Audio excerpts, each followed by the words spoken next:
Kahapon meron ditong 4. Yan ah, mga ngayon, 5 na.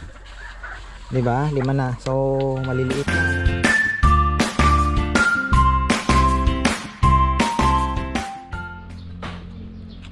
Ayan, magandang buhay, isang mabolong araw na naman. Shoutout pala kay Ate Mer Maliari. Ayan, ate, kumusta ka? Ito tayo sa ating mga alaga. Alam nyo, pinag-iisipan kong, sabi ko, bakit pa ako bibili ng itlog kung ang laki naman ng area, 'di ba? So, maghahanap tayo ng Black Australorp na manok. Kaya lang mahal din. So mukhang bibili tayo ng day old at maghihintay na lang tayo na lumaki. Pero bala ko magdagdag ng ilang rooster. Hindi ko pa pala napapalinis to kay Kongkong. Ayan, busy po siya at alam niyo naman may importanteng ginagawa doon sa baba. Bala kong magdagdag ng rooster na darag pang katay ba, mga ilang buwan, di ba? May namimiss ko rin ng migop ng tinolang native talaga eh. So ayun, tapos tinatanong ko nga kung yung tatay ba ni Rizal may trabaho, kasi bala ko sanang walang tubig bala ko po sanang bala ko po sanang pagawa ko na tong Azola ano natin. Ayun. Kaya tingnan na lang natin. Kasi effective naman yung successful kumbaga yung ating Azola dito.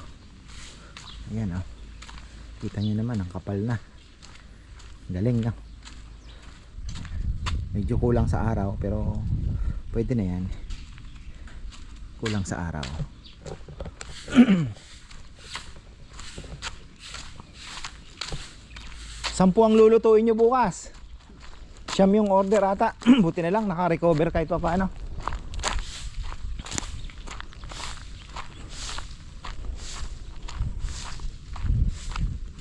Tingnan natin kung ipasok na ba si Saysay?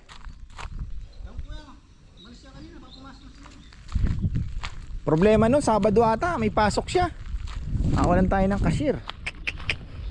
Yan lang. Pa naman lang kabisadong cashier doon.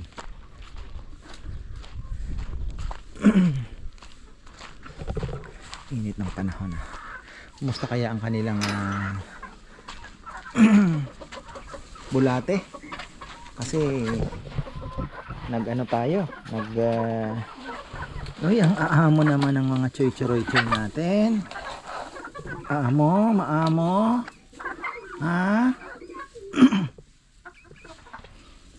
Wala akong naririnig na may halak-halak. They're all healthy. Kahapon sana gumana yung ating mga linagay na tawag dito, pampurga. Dinoble ko na yung dosage noon para at least mas matapang, kasi kahit konti lang ang mainom talagang ano na, kung baga ay gumana. So bala kong dagdagan yung rooster, pangkatay lang, at least meron tayong nahigop na masarap na sabaw ng tinola. Iba talaga native kasi. Ay saan naman natin dalhin yan, talagang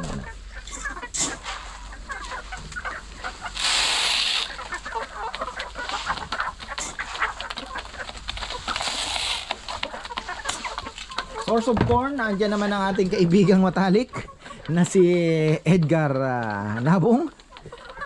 Pwede naman tayong umawit sa kanya ng brother, baka pwede namang makahirit ng mais mo dyan. Magkano ang yung tama lang, di ba? Walang problema yung kay brother Edgar. So ayun,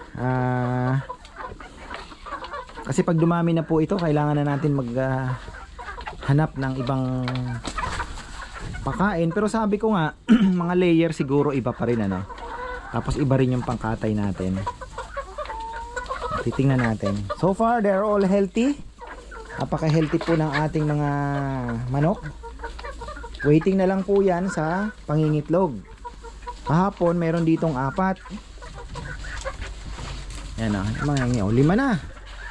Diba? 5 na. So, maliliit lang ano. Hindi ko po alam kung ito yung bago. Kitang-kita nyo naman yung bago. Ayan yung bago. Ayan. Tingnan natin yung bibi natin dito na hindi pa nakakatawid.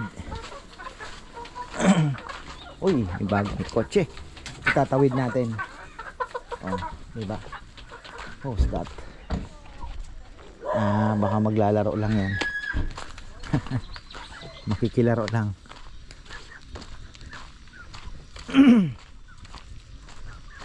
Nakatawid na ba? Oh, yung 3 nakatawid na. Yung isa na lang. Ulihin natin yan. Paano ba? Oo, nandiyan na yung 3. Isa na lang. Hoy, ikaw. Siyempre ka.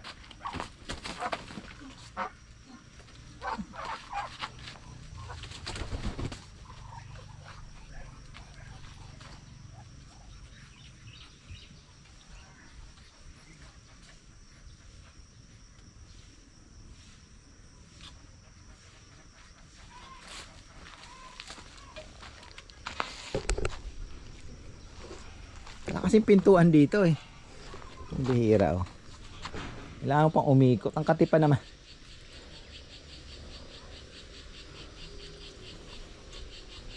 Tingnan natin. Ito ibaba natin tong isang ano, baka kainin nila tong dahon.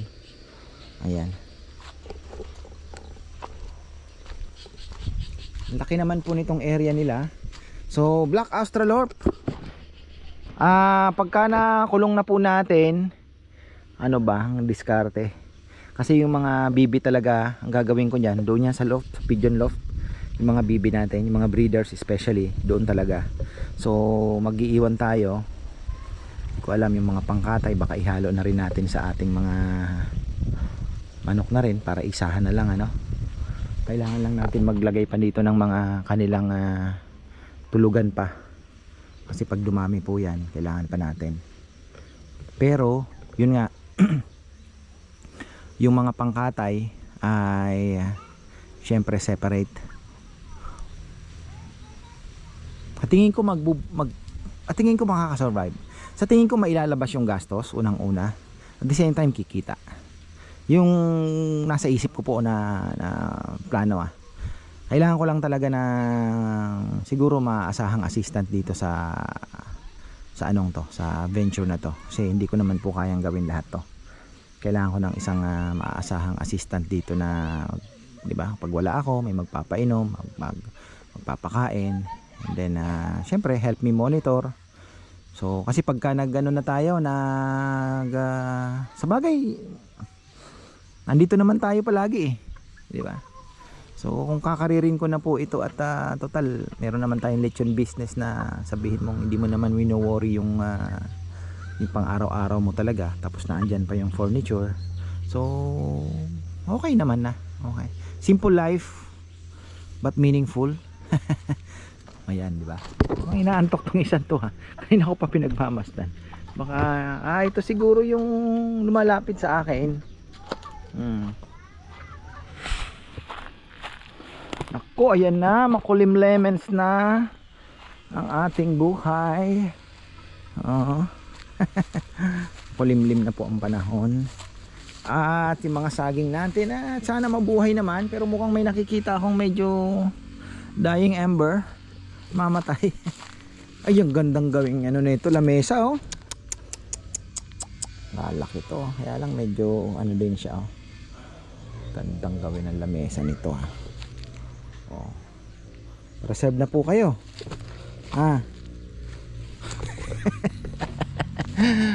Joke.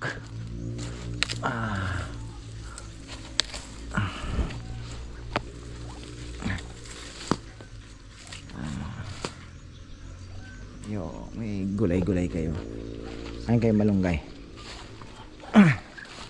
Malunggay is very rich in calcium, Actually, kompleto yan. Uy!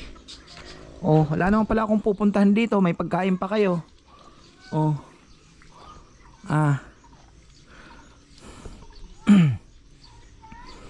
Ang gaganda na ating bibi.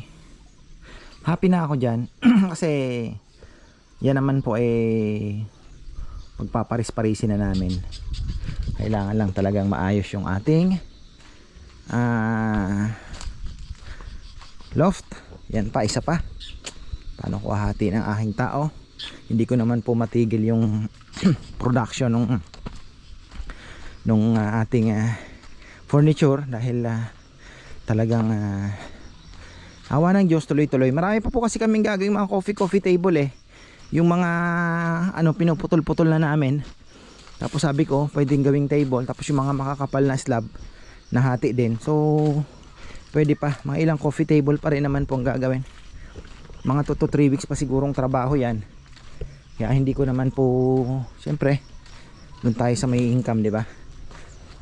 Ito kasi sana gusto ko nang ipa-open yung harapan doon. Dito na yung daan sa kabila. Open na sana. Tapos luluwagan ng kaunti. Ganda di ba? Ito dito. Bubuksan na po natin yan. Dito na ang pasok ko. Oh.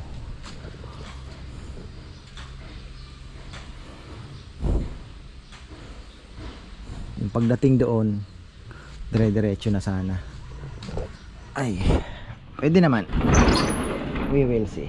Ano, kumusta kayo? Itlog na naman Hindi na natin itutuloy yan. May nahuli na naman si Kongkong UFC. Wawa naman to. Naligaw. Ayan, meron na po tayong kita nyo naman batya, liguan nila. At nakikita nyo naman po yung kanilang mga pattern. Talaga namang napakagaganda po ng pattern. Ayan, ewan ko lang kung yung mga kapatid nito nabenta na kasi nakapost din nakapost din po yung mga kapatid. Ayan. Pero po yung may dark na yan, hindi po yan tsaka itong magkatabi na yan, hindi yan. Yung 5 na yon, yun na po yung sisiw. Nakita nyo naman po kung gaano kabilis lumaki Indonesian duck, iba talaga ganda ng kulay. Pero ito, ang ganda din itong green natin ito. Ganda. Solid talaga. Meron po tayong kukunin kay Bibiero. Ganyan din. Pero dark. Gusto ko dark kasi gusto kong ipares dyan. Titingnan ko yung kalalabasan niya kung anong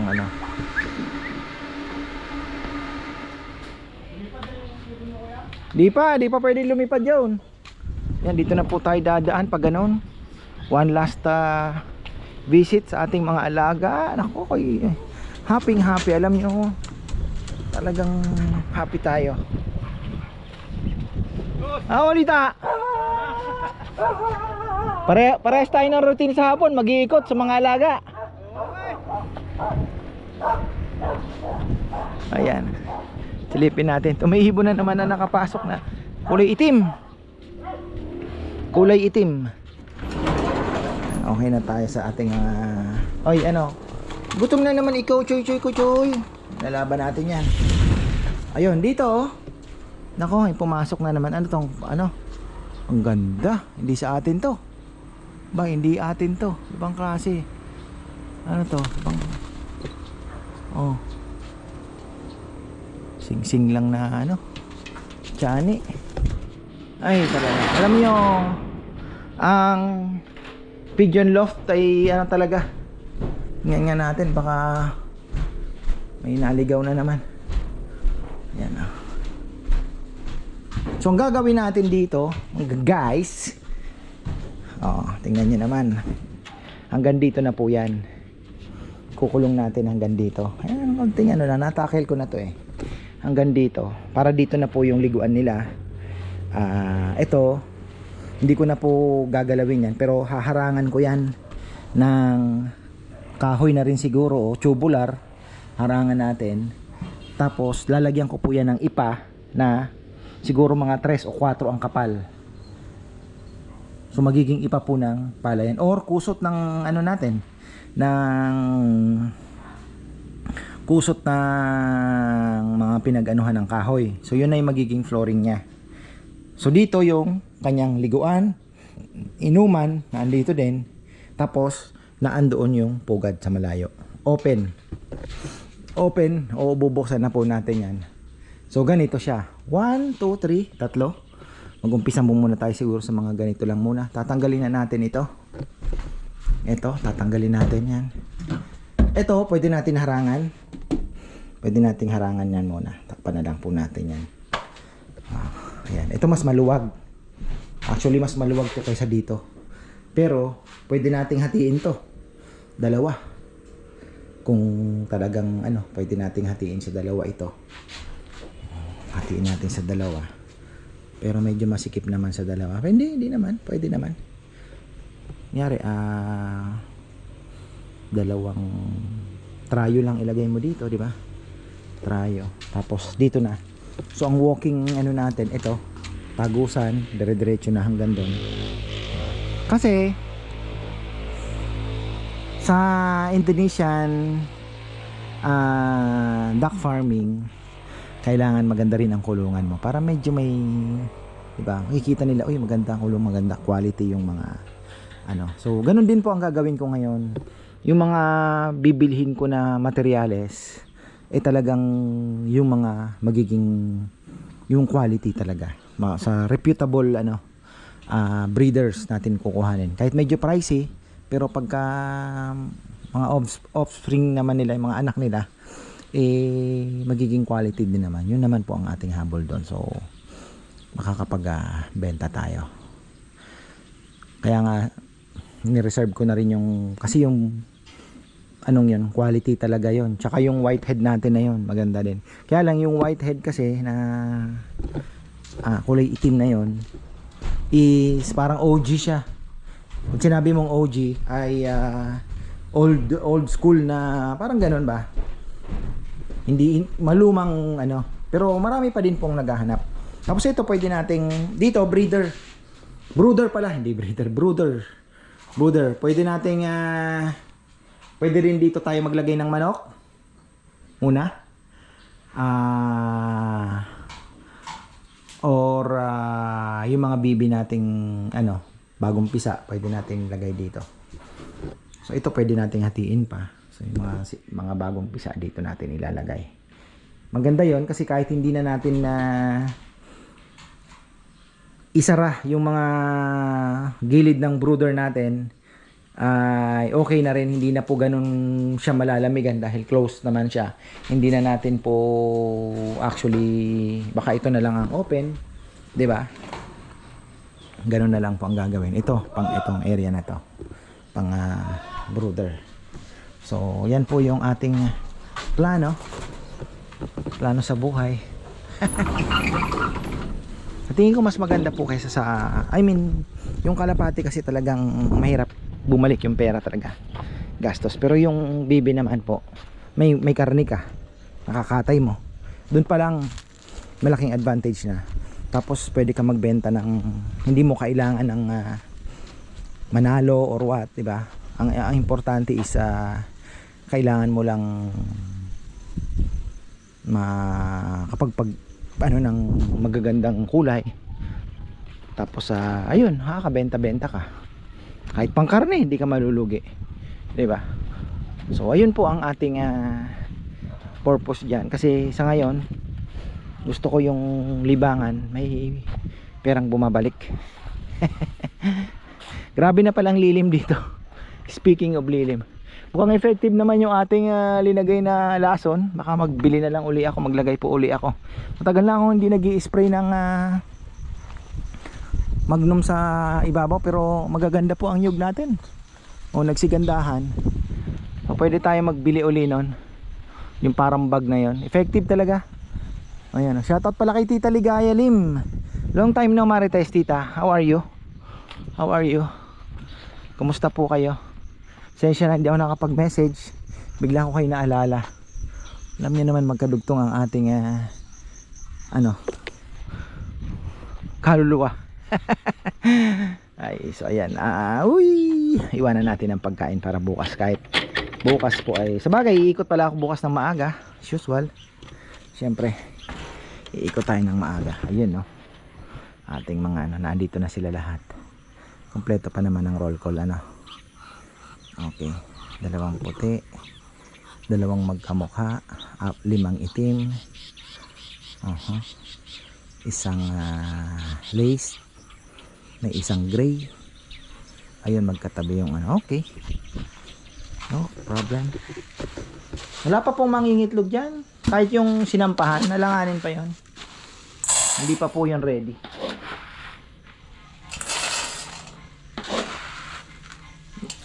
Parang gusto ko mag-alaga ng ano, kasi total na dito na rin naman tayo. Pumalpak tayo doon sa nabili natin na, naalala niyo yung aking decal na chicken na binili ko na layer na no, palpak. So ang gagawin ko ngayon, sisiw na bibiling ko, pero black Australorp naman, mas magaling pong mangitlog yun. So yun po yung ating ano, yun po yung aking ibibreed naman. So maganda rin ang bentahan nun. Baka nandito na rin naman tayo, di ba? So why not chicken? Pero yun naman, hindi natin ihahalo sa native kasi ay sa ano, darag, kasi masisira po. Kung maghahalo man tayo sa darag, ay darag lang na hen para sa layer lang, pwede yun. Pero yung mga rooster, hindi po tayo.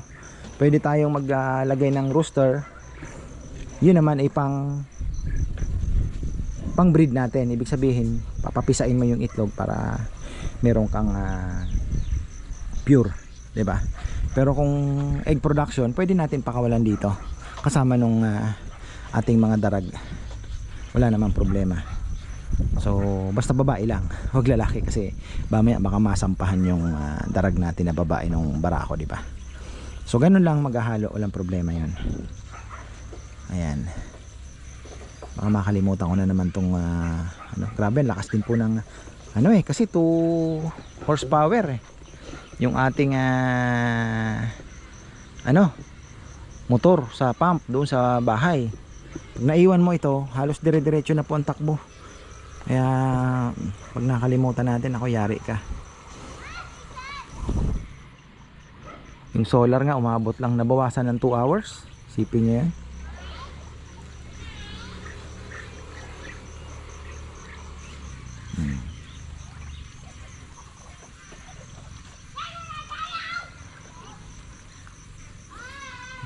Dito ka lang, tingin-tingin ka lang sa mga alaga mo, masaya ka na diba?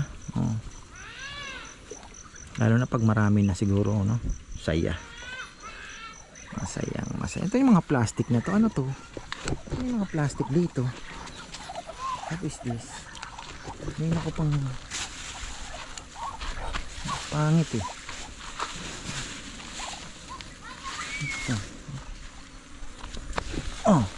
Pintura pa. Ano to? Okay. Lagyan lang muna natin dyan. Linis na natin yung mga box So hindi nila gaanong kinain yung mga malunggay. Pwede na yan kasi uulan naman po mamaya. Sigurado uulanin tayo, pero wag naman sana malakas. Yan sinara ko magkalimutan tayo. Okay. Alright.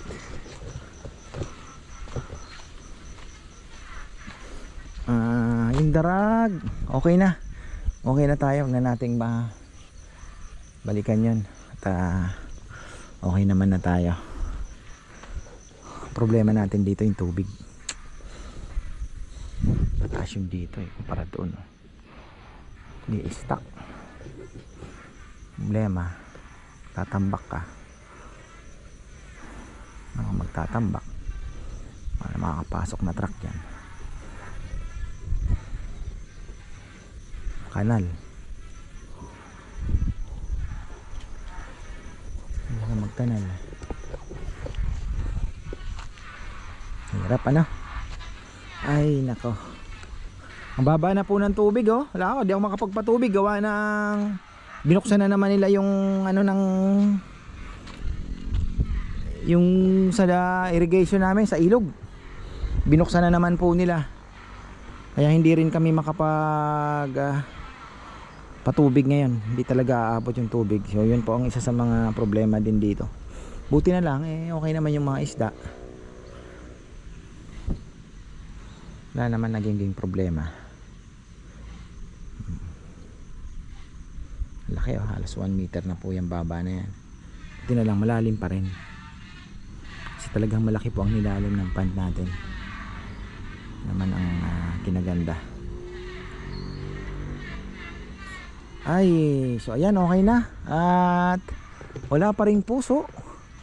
Isa pa rin, ay hindi ko pa pala ano kay Kongkong yung napapaayos yung ano natin, nakasampay sa ano ng internet. Yung puso dito nakasampay sa ano ng internet nila Saysay. Ayan oh. Dito. Oh. Ayan. Kailangan ano yan. Wala pa rin puso ah. Tingnan nyo. Ito nagpuso. Pero may mas malalaki pa po dyan. Kagaya nito. Ang laki na nito. Ayun, ang laki na rin nun. Wala pa rin puso. Ito, ang laki na. Ayun, may puso na isa. Sabi ko na eh. Ayun, okay na po. May puso na. So halos sabay-sabay na talaga yan. Dikit-dikit na po yan. Magpupuso na rin tong dalawang to. Wala lang 1 buwan. So ito, nagpuso na. Ayun na, may lumabas na. Sabi ko na eh, puso na yung lalabas. Ayun, puso na lumabas. Tapos ito, yan din. Malapit na rin yan. Ayun din, malapit na rin yun. Dami po, mga November. Nako, dami natin. Mga uuwi ng November, maswerte po kayo. At bebentahan ko kayo. Ayan. Ayan. Lalagay natin yan doon sa lamesa. Ay man lang pang ano man lang, di ba? Pambiling urea, potassium. Ayan. So, tapos yung sa loob pa. Ang dami. Nasaan na yung pakinukuha ni Kongkong yung hindi abot. Pinuputol po. Ay, kaya. Ayan. Kasi para po lumaki ng bunga natin, kailangan tinatanggal po ang puso talaga. Kasi kuha pa ng nutrients yan. Okay na tayo. At hanggang dito na lang po muna. Kita-kits po tayo bukas sa Lechon House. Sana po ay kumita tayo ng konti. Meron naman tayong orders. So ang hinahabol na lang natin is yung makapagpasahod tayo sa ating mga tao. At mabawi natin yung ating puhunan. So ayan, maraming salamat. Dahil ang pinamalengke ko pala kahanina, halos 10,000. Mga kompleto, yung mga gulay. Pati yung sahog na hipon, bawang, sibuyas, pipino, etc. Almost 10,000 din. So kasama din po sa costing yun ang ilalatag natin bukas. So ayan, maraming salamat at magandang buhay.